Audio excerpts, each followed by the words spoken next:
വളകോട് കോതുപാറയിൽ സൗജന്യ medical camp സംഘടിപ്പിച്ചു. SMYM രാജഗിരിയുടെയും Mundakayam medical trust ഹോസ്പിറ്റലിലെയും സംയുക്താഭിമുഖ്യത്തിലാണ് സൗജന്യ മെഡിക്കൽ ക്യാമ്പ് സംഘടിപ്പിച്ചത്. ജില്ലാ പഞ്ചായത്ത് അംഗം ടോണി തോമസ് ക്യാമ്പിന്റെ ഉദ്ഘാടനം നിർവഹിച്ചു.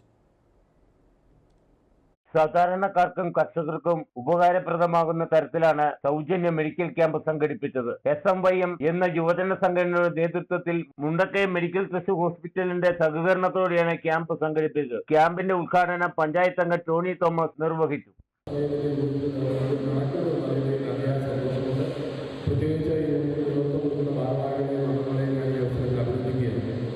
അസ്ഥിരോഗ വിഭാഗത്തിൽ ഡോക്ടർ അഡോൾഡും ജനറൽ സർജറി വിഭാഗത്തിൽ ഡോക്ടർ സമീറും രോഗികളെ പരിശോധിച്ച് ചികിത്സകൾ നിർദ്ദേശിച്ചു. ഉദ്ഘാടന യോഗത്തിൽ PR ആൽബിൻ അധ്യക്ഷനായിരുന്നു. രാജഗിരി ക്രിസ്തുരാജ ഇടവക വികാരി ഫാദർ സെബാസ്റ്റ്യൻ പെരുന്നിലത്ത് മുഖ്യപ്രഭാഷണം നടത്തി. ബ്ലോക്ക് പഞ്ചായത്ത് അംഗം George Koorumpuram, medical trust PRO Bibin, SMYM ഭാരവാഹികളായ അലീന ജോസ്, അബിൻ സാബു, അജിൻ സെബാസ്റ്റ്യൻ, ബ്ലസി ഉലഹന്നാൻ എന്നിവർ സംസാരിച്ചു. Idukki vision news Upputhara.